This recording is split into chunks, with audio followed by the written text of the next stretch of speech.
Actually முதல்ல வந்து director ரஞ்சில் பற்றி தான் பேசினோம்.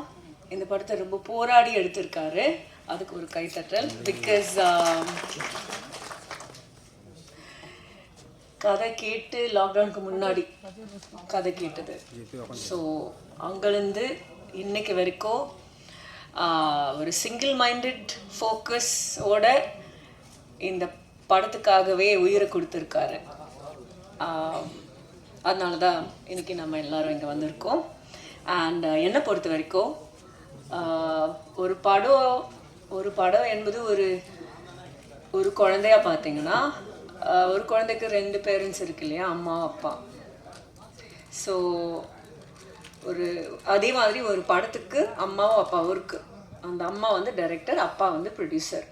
2 பேரும் கோஆப்ரேட் பண்ணி